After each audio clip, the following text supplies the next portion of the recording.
Gracias a Dios que podemos iniciar este otro tiempo de intercambio a través de esta vía, sabiendo que tenemos un tiempo realmente limitado para poder tratar tantos de los temas que en el día de hoy nos abruman y que muchas veces no tenemos respuestas para ellos.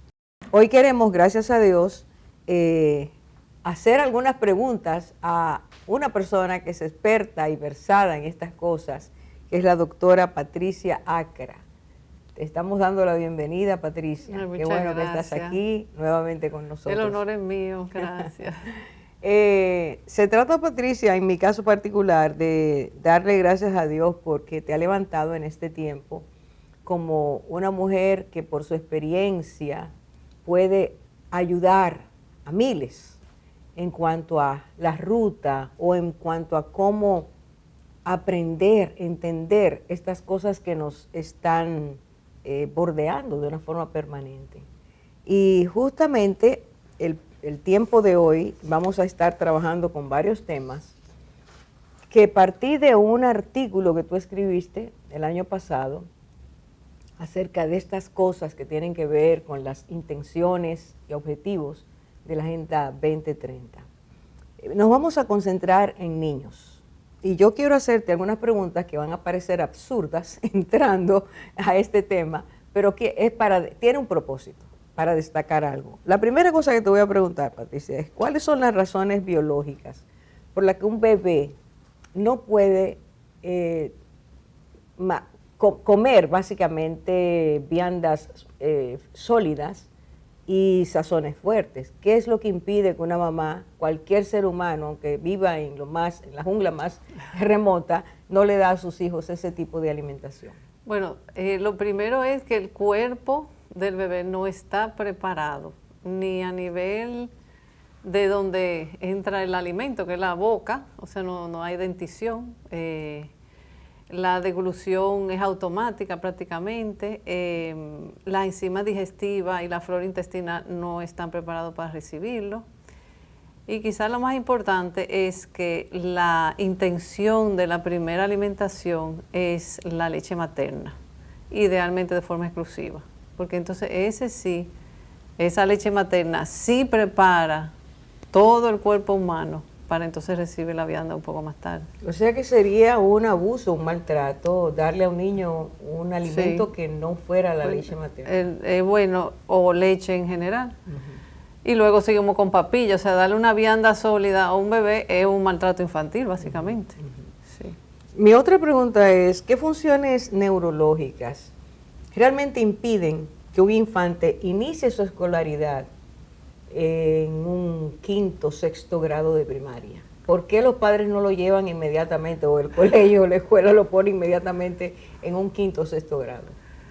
Bueno, realmente es una pregunta que pudiera rayar lo absurdo, porque el niño inicialmente no tiene ni siquiera un lenguaje para entender la historia de la humanidad, que quizá, o un cálculo complicado que sería posterior, o coger ni siquiera un dictado.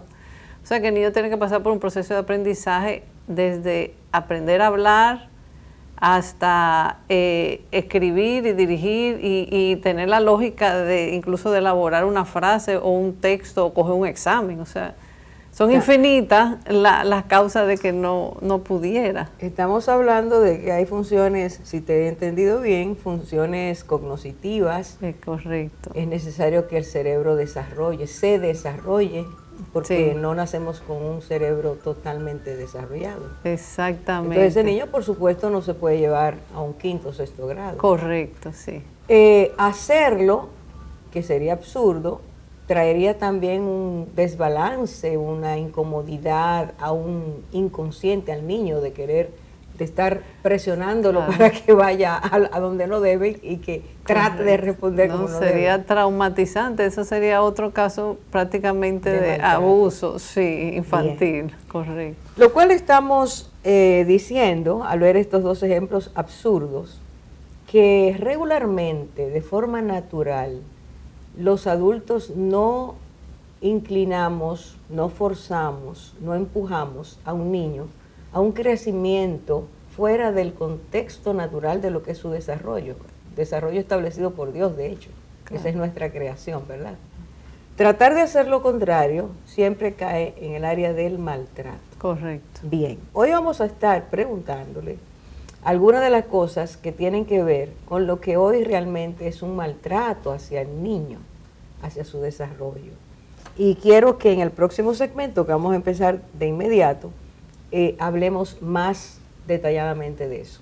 Sin embargo, quiero decirle a ustedes, madres, o niñas o adolescentes, mujeres que están mirando este programa, que el Señor Jesús hizo una amonestación muy franca, muy clara, muy precisa, cuando tomando un niño que iba pasando por ahí, lo llamó y para querer enseñarle algo a sus discípulos, usó a este niño como modelo. Y voy a leer lo que él dijo. Él dijo, mirad que no menospreciéis a uno de estos pequeños, porque os digo que sus ángeles en los cielos ven siempre el rostro de mi Padre que está en los cielos. El menosprecio es una de las cosas que el Señor habla, es decir, quitarle el valor, la dignidad que tiene.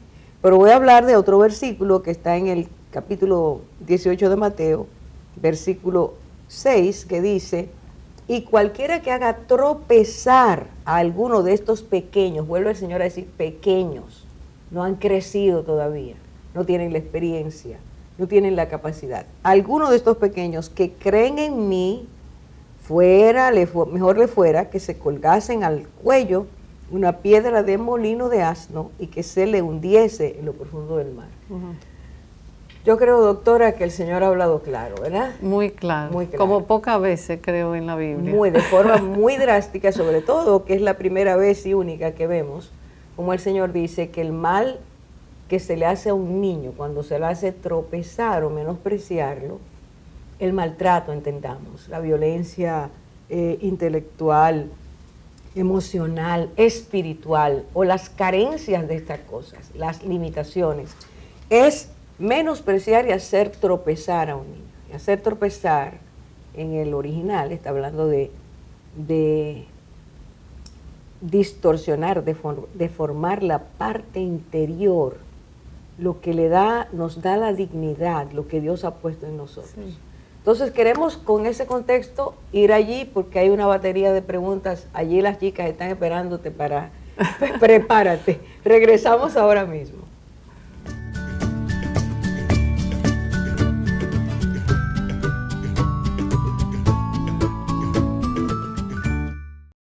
Jesus Christ is coming back for his church. The Bible says in Matthew chapter 24 verse 42, watch therefore, for you do not know the hour your Lord is coming. I want you to know, church, that Jesus Christ could come this month, or he might come next week, or he could even come...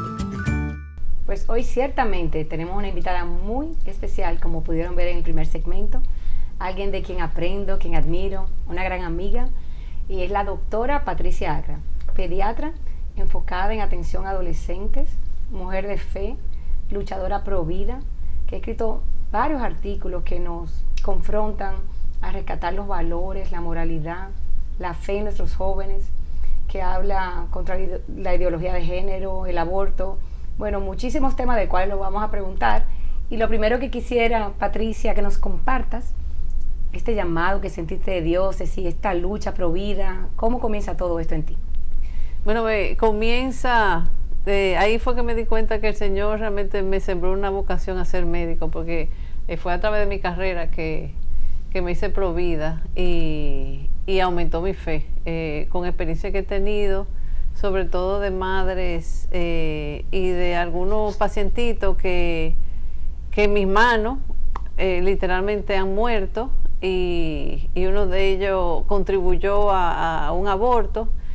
Y cuando pudimos, gracias a Dios, rescatar esa vida y el testimonio que ese joven me dijo, por haber ayudado a una joven a ir a un centro de aborto en Estados Unidos, y me dijo que el lugar donde él fue, que el Señor le mostró dónde pasaría su eternidad, si se muriera en ese momento, fue en el mismo infierno.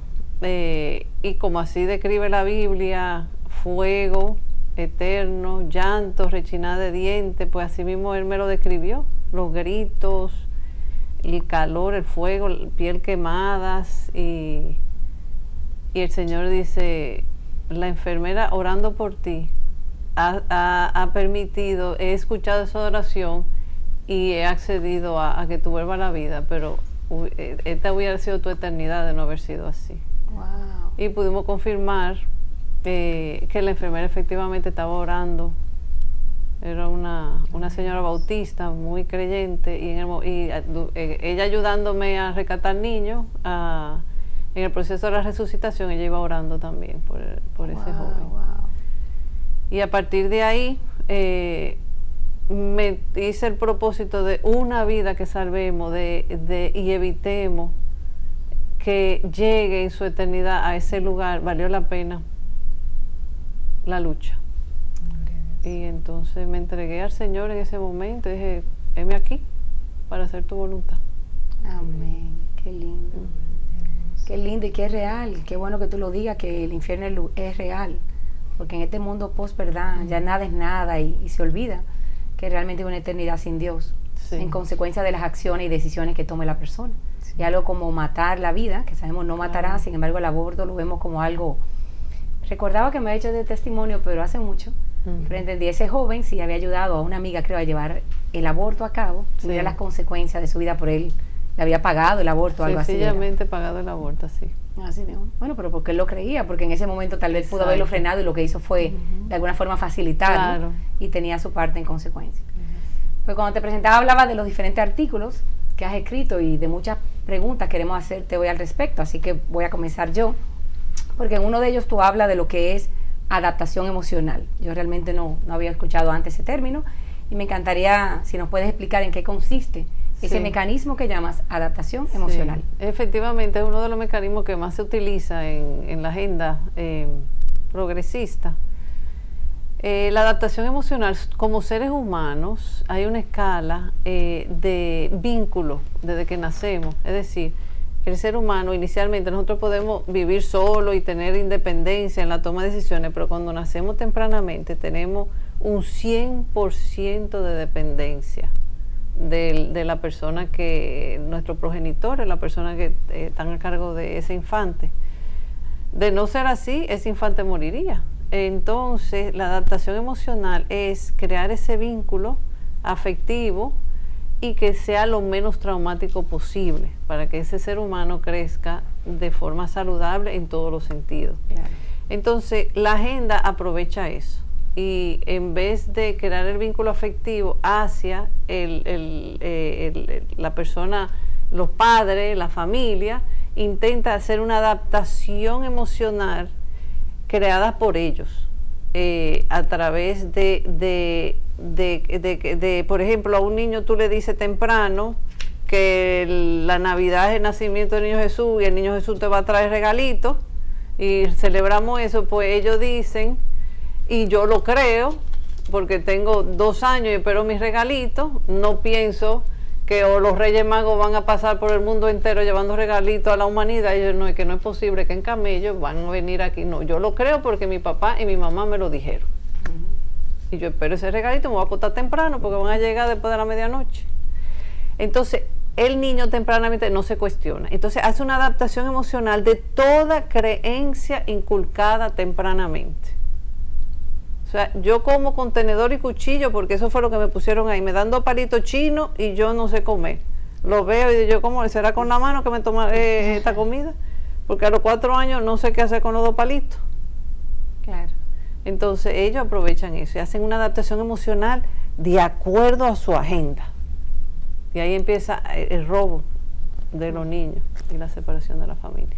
Aprovechando eso, Patricia, yo de hecho traje el escrito, para que no se me olvidaran los nombres, en el libro de Gabrielle Kubi, esa socióloga alemana que ha ayudado tanto el mundo en los últimos años.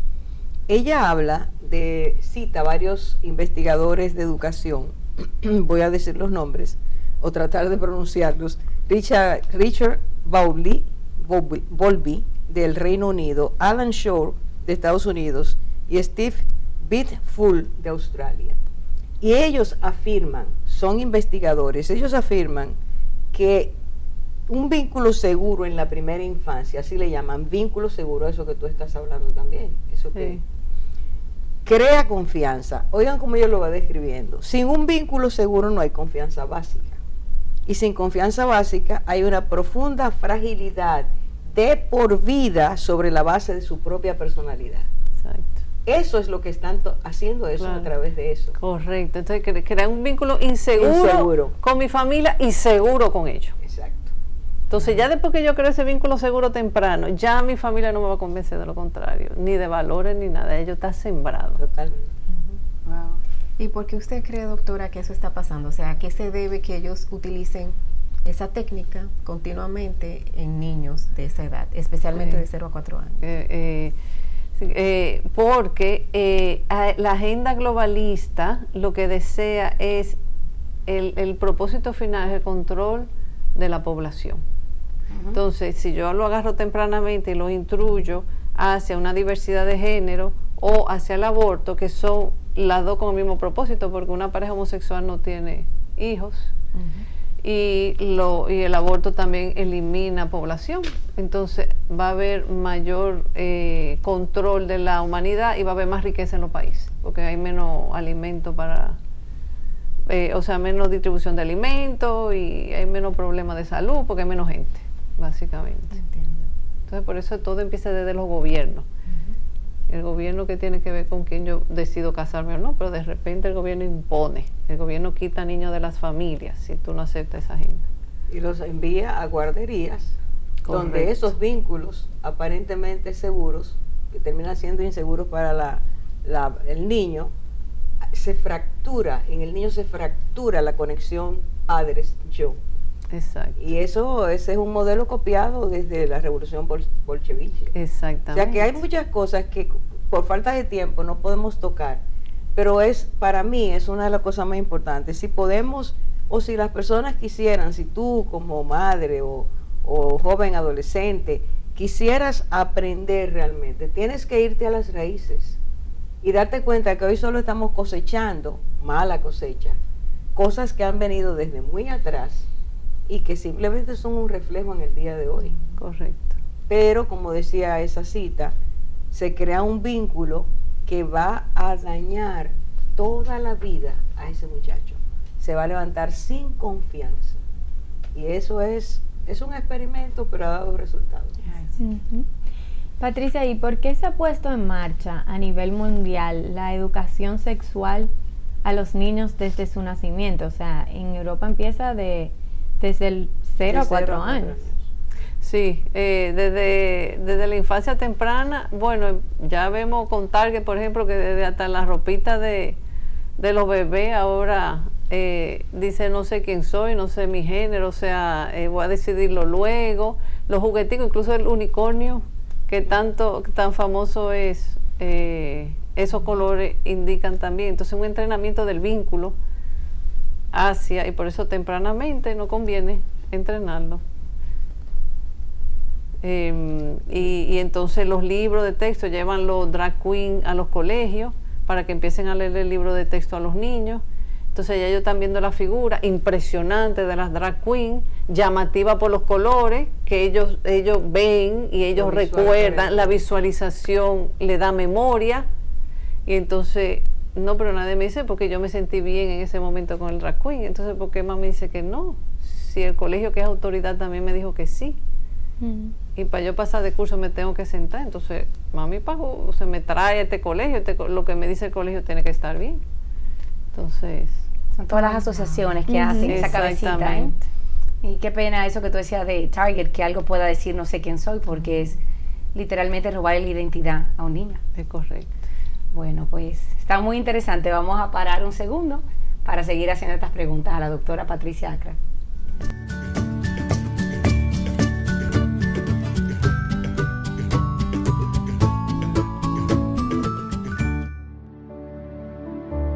No fue encubierto de ti mi cuerpo, bien que en lo oculto fui formado y entretejido en lo más profundo de la tierra.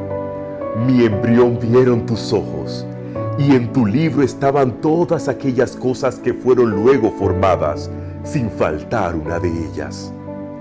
Cuán glorioso me son, oh Dios, tus pensamientos, cuán grande el número de ellos.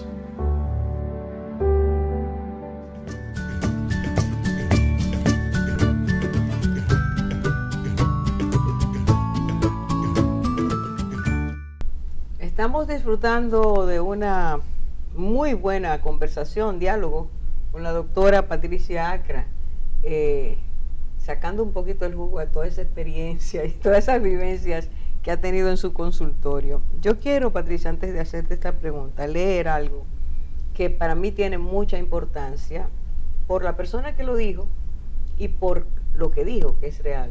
Dietrich Bonhoeffer, un teólogo alemán, un muchacho joven que Hitler asesinó porque decía la verdad, dijo esto: destruir la sensación de vergüenza significa disolver todo orden sexual y conyugal, en general, todo orden social. Entonces la pregunta es, que es algo que tú mencionas también en tu artículo, ¿qué es la transexualidad? Esa palabra está pululando, ¿verdad? Entonces, ¿qué Exacto. es eso? Entonces, la transexualidad es cuando no solo me identifico, porque nacemos con un sexo, femenino o masculino. El género es diverso. El género es como yo quiero expresar mi sexualidad. Si la quiero expresar nací mujer, la quiero expresar como mujer, no hay bueno, para ello hay problema, pero no habría problema.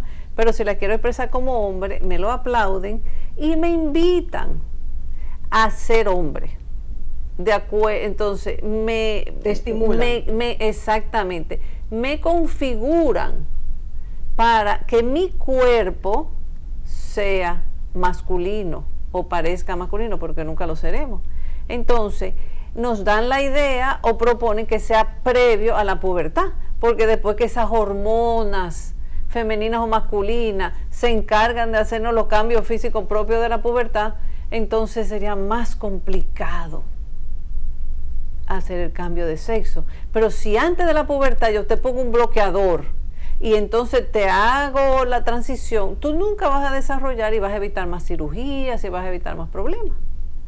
Entonces, la idea es empezarlo antes de los 12 años.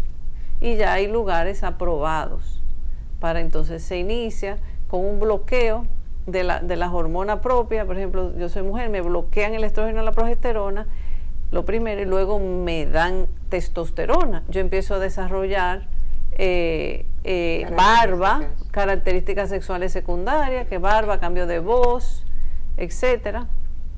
Entonces me invitan a quitarme el útero y los ovarios. Eso es para evitar que yo me arrepiente en cualquier momento y pueda procrear, porque eso no está visible, mi útero ni mi ovario, pero como el ovario produce ciertas hormonas, mejor hay que quitártelo. Entonces me cogen un pedazo de mi literalmente de mi muslo o de mi antebrazo para crear el órgano masculino, que nunca funcionará, tendré fístulas uretrales de cierre y de apertura cuando deseo orinar, y los varoncitos se le inyectarán hormonas femeninas tipo estrógeno y progesterona que le da muchas veces cáncer o depresión, porque uno antes de la menstruación hay lo que llama el síndrome premenstrual, que incluso el ánimo de la mujer, etcétera, cambia un poquito, incluso puede deprimirse. Pues imagínense esa cantidad de hormonas continuamente en el varoncito. Wow. Entonces intentan hacer una vagina artificial y lo que tiene que toda la vida, por el resto de la vida, tener un dilatador vaginal porque se cierra el conducto y sería complicado reabrirlo. Entonces todas las noches tendrían que usar por el resto de la vida un dilatador. El Señor creó los órganos perfectamente, con una lubricación perfecta, pero cuando el hombre empieza a transformar, entonces yo puedo tener el disfraz de varón, pero yo tengo 50 billones, no millones, no billones de células, todas gritando que soy mujer. Entonces lo que me pongo es el disfraz del emperador, un disfraz que me vean, pero por dentro, si muero quemada y dicen que murió una mujer o un hombre, me cogen un poquito de la mucosa de la boca y dicen, ay, aquí murió una mujer. Todo tu ser es hombre o es mujer. Siempre. Siempre, excepto los gametos, que es la donación del óvulo en el hombre, el esperma en el hombre, el esperma en el hombre y el óvulo en la mujer, y los glóbulos rojos. Pero después el resto de mis células de mi cuerpo son XX o X. Wow. ¿Y qué es el transhumanismo? Siguiendo con Esa es muy buena pregunta, porque iniciamos con la transexualidad y ahora pasamos a la transespecie, es decir, yo me puedo sentir un perro, o me puedo incluso ahora en Estados Unidos, por ejemplo en California, si yo me siento un perro y no me sé una pregunta de una profesora y digo, ¡Jau, jau, jau, jau! Y contesto así, la profesora, dime Patricia la respuesta. Y yo dije que yo me siento un perro, y dice, bueno, y me perdona que no supe contestar la preguntita. Entonces el transhumanismo la locura que estamos viviendo. Sí. Eso es una locura. Sí, una locura. Entonces el transhumanismo es potencializar tu propia humanidad, es decir, tener un ojo biónico. Quitarme el globo ocular y ponerme un globo capaz de ver las 3 dimensiones. Por ejemplo, yo no puedo ver bien detrás de ti porque está esa parte, pero yo puedo tener un ojo y que pudiera ver globalmente en 3D. O un brazo que tiene cierta utilidad si yo no tengo brazo, que me pudieran poner un brazo que me pudiera agilizar. Pero esto es llegar a quitarme una pieza que funciona de forma perfecta y colocarme una para potencializar su función. O sea, es una destrucción de la creación total de Dios en su perfección. Wow. Es el hombre jugando a ser Dios. Correcto. Es el hombre jugando a ser Dios. Doctora, aunque usted ha mencionado bastante de las consecuencias, hay quienes podrían decir, bueno, pero ella lo está diciendo partiendo de su conocimiento médico, si le hacen tal cosa al cuerpo, tal cosa no va a funcionar bien. Pero en la práctica, usted podría decir si hay testimonios y evidencias de que efectivamente esos cambios en el cuerpo humano, tanto lo que tiene que ver con transexualidad como transhumanismo, realmente, o sea, si tenemos las evidencias de que son buenos o que son malos realmente en el cuerpo humano. Sí, definitivamente científicamente, de forma objetiva, le hacen daño al cuerpo. Lo obligan a desnaturalizarse, a hacer algo contrario. Entonces, por ejemplo, el hombre que utiliza el estrógeno tiene mayor tendencia a desarrollar el problema cardíaco, depresión. Hay mucha depresión incluso en los jóvenes transexuales, mucha, pero lo ocultan, no salen a la luz porque no le conviene a la agenda. Entonces incluso reciben amenazas, incluso antes de la cirugía lo ponen a afirmar que cualquier problema emocional, ellos están limpios de toda culpa y no lo pueden llevar a la ley ni pueden decirlo públicamente en algunos casos. Entonces la densidad ósea también baja en la mujer que recibe la testosterona, porque es decir, la estructura del cerebro, la estructura del cuerpo, del corazón, de cada uno de los órganos es diferente en la mujer que en el hombre.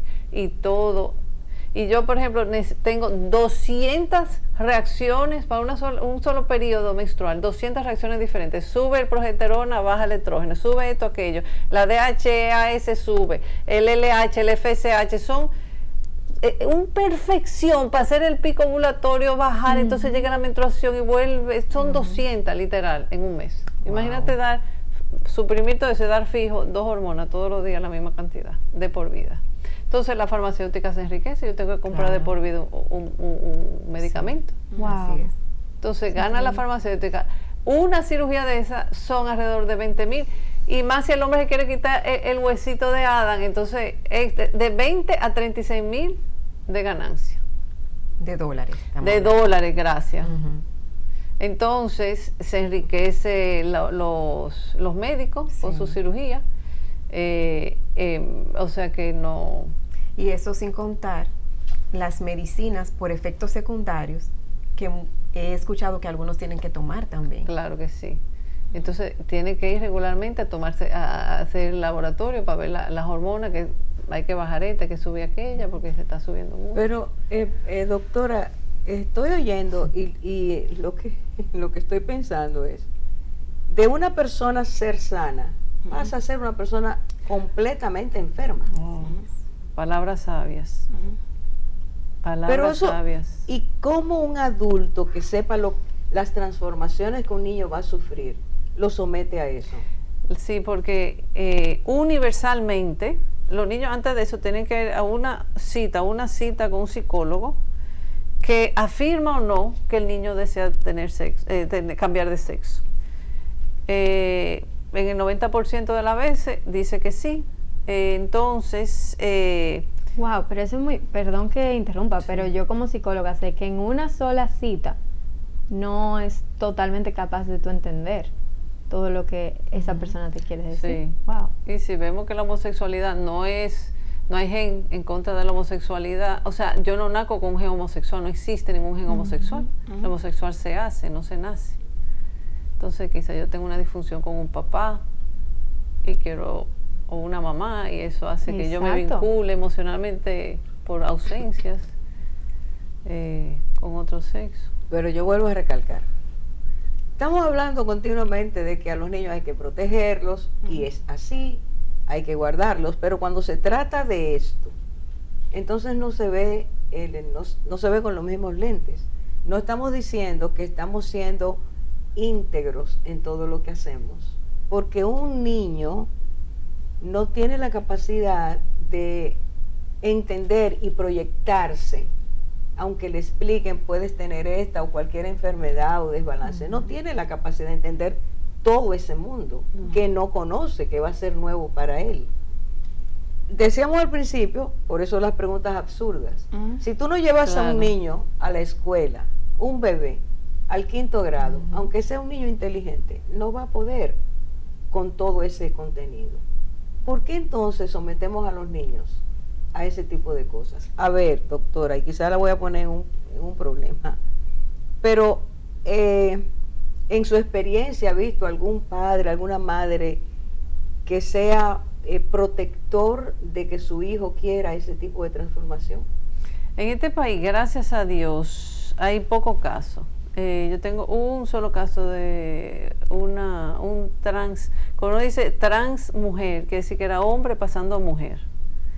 Tengo un caso y es un niño que fue a vivir fuera, a estudiar fuera, y allá lo convencieron. Sí, pero gracias a Dios en este país todavía. Ahorita que tú hablabas, Orfa, también en mi cabeza lo que venía la pregunta, ¿y dónde están los adultos? Como dónde estaba el que estaba llamado a protegerlo. Porque lo que hemos visto antes, que de pequeño en la escuela le enseñan, ¿verdad? Lo atraen, le quitan su identidad, se confunden, es normal que se confundan, pero luego si se confundió, lo que hacen es afirmar la confusión y llevarlo a un punto hasta de mutilarlo y cambiarlo.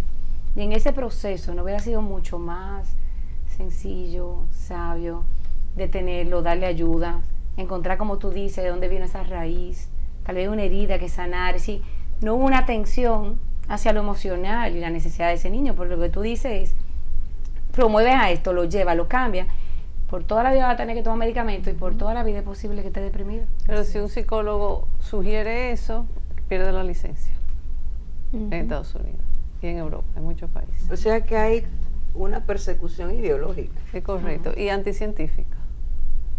Ajá. Correcto. Qué interesante eso que acaba de decir. Vamos a hacer una pausa para reinsertarnos allí. Regresamos.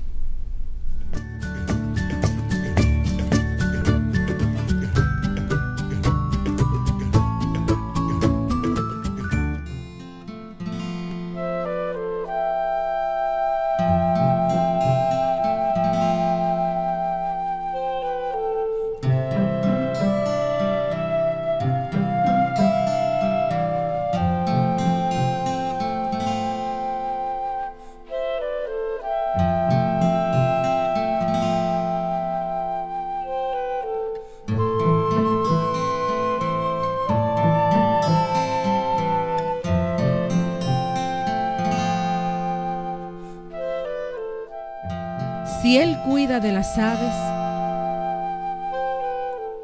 cuidará también de mí.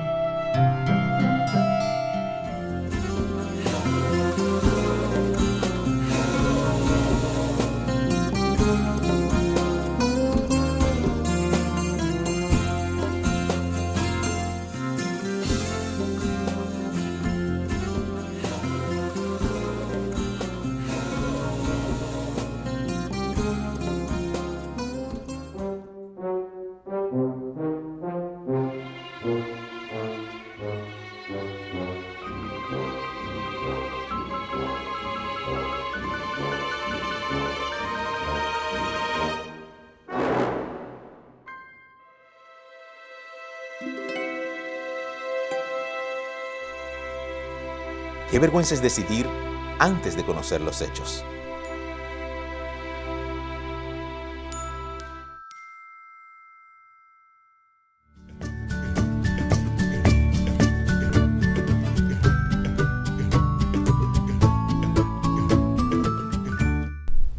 Bueno, continuamos este segmento hablando con la doctora Patricia Acra, y ella escribió un artículo donde se hace la pregunta de cuál es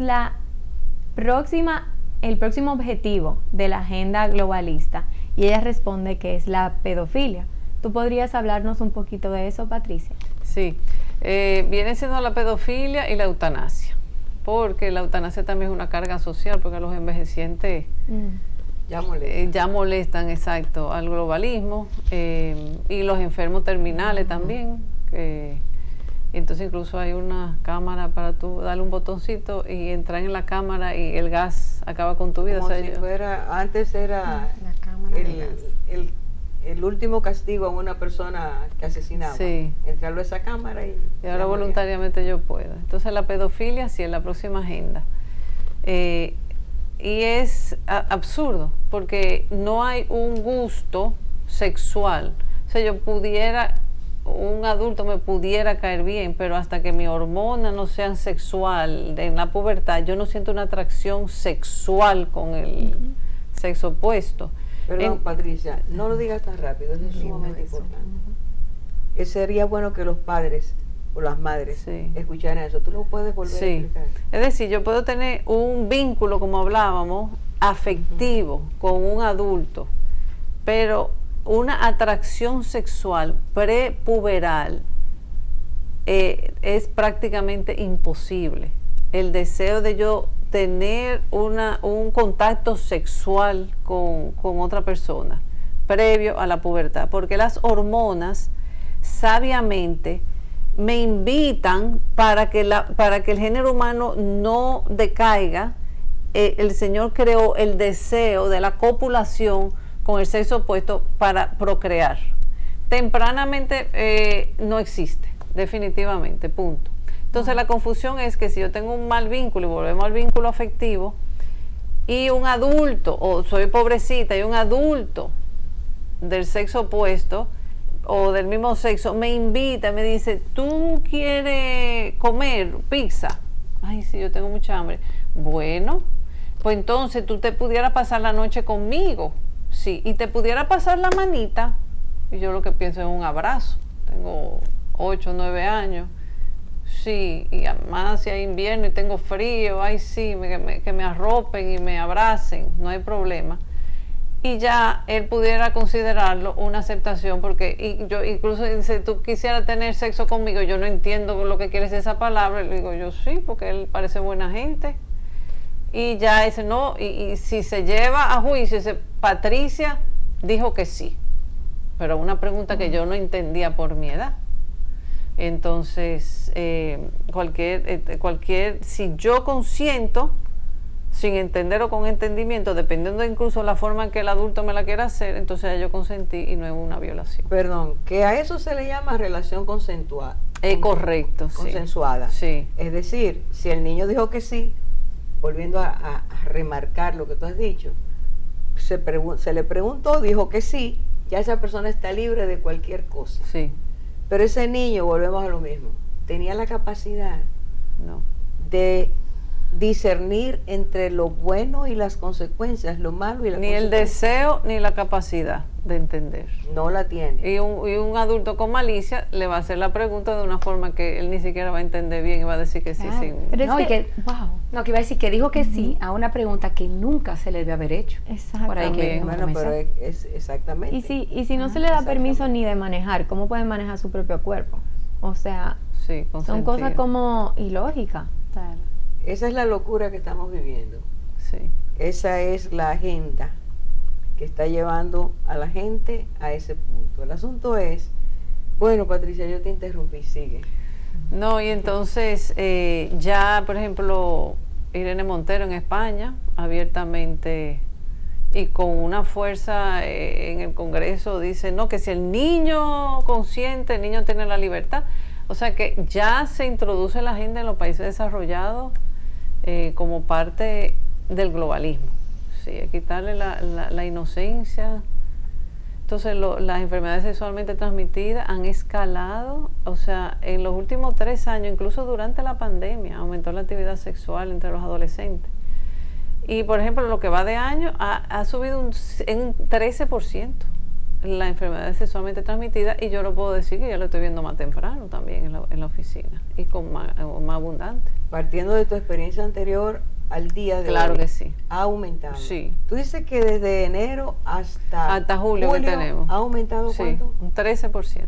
¿Y cuáles son las más frecuentes? La clamidia y la gonorrea, que yo he tenido experiencia, y el herpes. ¿Cómo se manifiesta? ¿Cómo un papá que no sepa ver si se pueden estas cosas, verlo quizás externamente?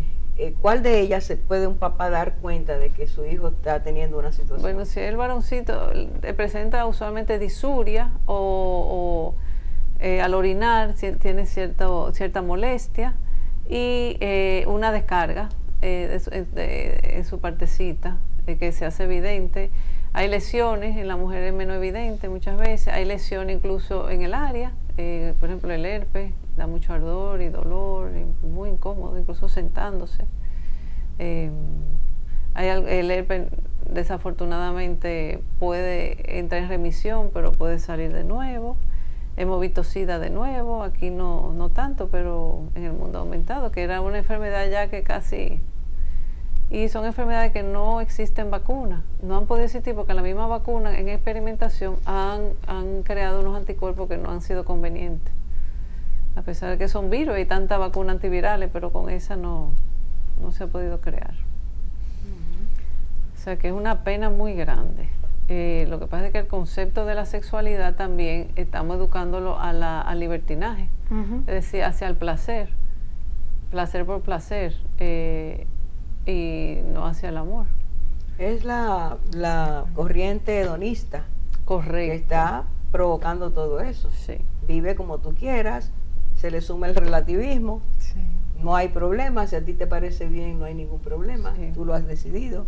Cada una de esas corrientes simplemente han ido formateando, Sí. moldeando un pensamiento de niños, de adolescentes, que no tienen la capacidad para entender la magnitud del problema, Sí. a lo que pudieran abocarse. Claro, lo que tú dices, porque hablan solo, te empujan al placer, ¿verdad? Y un placer que luego te lleva vacío, porque llega un momento en que inventas y no hay nada. Claro. Porque es un vacío de Dios en su vida. Exacto, que lo llenan de esa forma. Es así. Y se van autolacerando porque justamente el vínculo que produce la confianza, que estimula tu valía, tu autoestima, tu identidad, no existe. Hay tantos adultos que han hecho daño que ese muchacho no tiene, esa niña no tiene confianza en nadie. Mi papá me vendió, mi mamá me regaló, a mi papá le dieron tanto por mí. Entonces todo eso va creando una atmósfera realmente de crisis y de caos. Tú como médico has visto aumento en relación con lo que tú veías antes. ¿Has visto aumento en intentos de suicidio, en depresión? Sobre todo en ansiedad y mucho ataque de pánico, por ejemplo. Ansiedad, es decir, más hacia la hiperestimulación, la hiperemoción exagerada. Angustia, depresión, intentos de suicidio. Este año he tenido 2, por ejemplo, desafortunadamente. Y gracias a Dios, un hermanito lo evitó en un caso y el niño había avisado, la niña había avisado a una amiguita y se pudo evitar. Es triste ver niños y ver adolescentes, no sé ustedes, pero a mí me desgarra pensar que una vida preciosa, creada por Dios para el bien, para encontrar, ser llenado, caiga en una situación como esa, de desesperación, porque la vida no tiene sentido. Claro. Al final, sexo sin amor es un desgarramiento interno lo que se produce. Es que somos imagen de Dios. Eso es. Entonces, punto. Es descompletar la vida. Claro. Y eso es lo que se está vendiendo, definitivamente. Sí. Pues a mí no nos queda tanto tiempo en este segmento, Orfe, y pensaba que sería bueno que Patricia le pueda dar consejo a los padres de qué hacer. Bueno, yo le diría a los padres tajantemente que nadie les roba a los hijos. Excelente. Uno cede los hijos a la sociedad y el celular y la escuela se han convertido en los educadores de los hijos, los hemos entregado sobre todo a los celulares. Y por ejemplo esos 2 niños entraron en un club por celular, por YouTube, en un youtuber, para aprender cómo suicidarse, y todo fue a través del celular. O sea, nosotros no estamos atentos a nuestros hijos, nosotros no estamos atentos a los amigos, nosotros no estamos atentos a lo que ven, nosotros no compartimos a nuestros niños, estamos sentados en la mesa y todo el mundo con su celular. El celular no se debe entregar un celular a un ser humano antes de los 12 años, de 0 a 12, es familia, actividades juntas, dirigir a través de los juegos temprano, es a través de los juegos que se vinculan con los niños. Uno tiene que llegar con el saco y cansado, hay que sentarse a jugar con un niño de 2 años, el carrito, aunque yo venga cansado de mi trabajo, llevarlo a montar bicicleta, hacer espacio en de playa, de montaña, de naturaleza, donde mi vista no llega hacia el infinito, salir, estar atentos a nuestros hijos. Yo tengo una familia que para mí ha sido un gran testimonio, cristiana, vive en Minnesota, que es de los lugares más gobernados por la agenda. Y esas son 2 niñas que son dos bellezas. Ella está dando clase, las niñas no van a la escuela, ella está dando homeschooling, como le dicen. Las niñas no tienen celular, tienen un huerto y se van con su mamá a sembrar, comen del huerto, se pasan, se juegan haciéndose bucle en el pelo, entre ellas. O sea, el vínculo de esa mamá dice, no, es que no he entregado a mi hija a la sociedad todavía. No están preparadas. Cuando yo la sienta preparada. El grave problema, Patricia, tristemente, tenemos que terminar, es que tú dijiste a los padres no les roban los hijos. Pero ¿cuántos padres realmente están entregados, convencidos, enfocados en que nadie les arrebate sus hijos? ¿Cuántos están trabajando para que esos muchachos reciban de ellos todo lo que deben recibir, que Dios les ha dado para que les den, en lugar de entregarlos a una tablet, a un celular? Pero es más quieto tú tranquilizar a un muchacho, porque simplemente los estás entregando a una futura adición. Claro, también. Es eso, no hemos entrado en todo lo que se produce en el cerebro Claro. cuando tú estás mirando cualquiera de esas cosas. Pero estas generaciones, tristemente, les hace mucha falta el vínculo de del amor. seguridad. Hemos perdido eso, y este es un llamado a que tú que estás ahí y que quizás tienes hijos y los estás viendo quizás fue un poquito fuera de control, o aún no todavía, Dios te ha dado a ti la capacidad de buscar cómo ayudar a tus hijos, cómo ser ese puente, cómo nutrir esa relación para que tus hijos no terminen tan lejos de ti, de la familia, de ellos mismos y de la sociedad. Que Dios nos bendiga a todos. Amén. Gracias, Patricia, doctora Patricia, gracias por esta Y orar visita. todos los días, orar juntos. Sí, eso es, traer a Dios a la vida y recordar que no debemos hacerlos tropezar ni debemos menospreciarlos. Dios te bendiga. Amén.